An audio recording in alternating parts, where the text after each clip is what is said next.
তীব্র গরমে লোডশেডিংয়ে বিপর্যস্ত পাবনার পোলট্রি ব্যবসায়ীরা। কমেছে ডিমের উৎপাদন, হিটস্ট্রোকে মরছে মুরগি।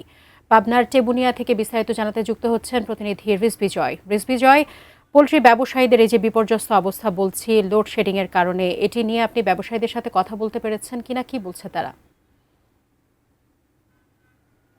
ধন্যবাদ সাজিয়া। পাবনায় কিন্তু প্রায় ১০,০০০-এরও বেশি পোল্ট্রি খামারি রয়েছেন, যারা আসলে লেয়ার মুরগি, যার মাধ্যমে ডিম উৎপাদন হয় এবং এর পাশাপাশি ব্রয়লার মাংসের জন্য সেই ব্রয়লার মুরগি কিন্তু উৎপাদন করে থাকেন। গত কয়েকদিনে যে মাত্রাতিরিক্ত লোডশেডিং, তার কিন্তু ব্যাপক প্রভাব ইতিমধ্যে এই খামারিদের উপরে পড়তে শুরু করেছে এবং প্রায় প্রতিদিন ১০ থেকে ১২ ঘন্টা লোডশেডিং হচ্ছে। এর কারণে কিন্তু প্রতিটি খামারে মুরগি হিট স্ট্রোকে মারা যাচ্ছে এবং তারা এই মুরগিগুলো কিন্তু খুবই সংবেদনশীল এবং খামারগুলোতে আমি যদি দেখাতে চাই, এখানে কিন্তু ফ্যান দিয়ে রাখা হয় এবং এই কিছুক্ষণ পর, পর আসলে এই তীব্র তাপদাহের সময়ে এগুলো পানি দিয়ে ভেজাতে হয় মুরগিদের। তো সেই কাজগুলো কিন্তু বিদ্যুৎ সংকটের কারণে তারা করতে পারছেন না। এর কারণে আ এ ইতিমধ্যেই ডিমের উৎপাদন আ প্রায় ৪ ভাগের মধ্যে ১ ভাগ কমে গিয়েছে এবং এর পাশাপাশি মুরগির মারা যাওয়ার কারণে আমরা আজকে সকাল থেকে এই খামারগুলোতে দেখেছি, প্রতিটি এই খামারেই কিন্তু ৩ থেকে ৫ টি ১০ টি করে মুরগি কিন্তু মারা গিয়েছে। এর চেয়ে বেশি ব্রয়লার মুরগির খামারগুলোতে আরো নাজুক অবস্থা।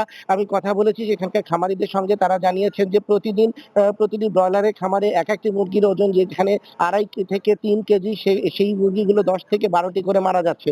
তো সেক্ষেত্রে আসলে তাদের এই এখন যে বাজারে মুরগির খাবারের দাম এবং অন্যান্য খরচ মিলিয়ে এই যে বাড়তি যে মড়ক, এই মড়কের কারণে কিন্তু তাদের বড় ধরনের লোকসান হবেই বলে মনে করছেন তারা। আমি কথা বলেছি পাবনা বিদ্যুৎ বিভাগের সঙ্গে, তারা জানিয়েছেন যে পাবনা জেলায় কিন্তু বিদ্যুতের চাহিদা ৩০ মেগাওয়াট, সেখানে কিন্তু ১৪ থেকে ১৫ মেগাওয়াট মিলছে প্রতিদিন এবং পল্লী বিদ্যুৎ এলাকায় আসলে শহরের চাহিদা মিটিয়ে পল্লী বিদ্যুৎ এলাকায় সরবরাহ কিন্তু আরো কম হচ্ছে। এই কারণে খামারগুলোতে কিন্তু এর প্রভাব ব্যাপকভাবে পড়েছে। তো সহসায় যদি এই পরিস্থিতির উত্তরণ না হয়, তাহলে কিন্তু খামারিরা বড় ধরনের লোকসানে পড়বেন এবং এর পাশাপাশি তারা এই সংকট কাটাতে দ্রুত মুরগি বিক্রি করে দিচ্ছেন। কিন্তু মুরগির আসলে তেমন চাহিদা না থাকার কারণে, কম দামে বিক্রি করতে হওয়ার কারণে তাদের ইতিমধ্যেই একটা বড় ধরনের লোকসান কিন্তু হয়েছে বলেই জানিয়েছেন তারা।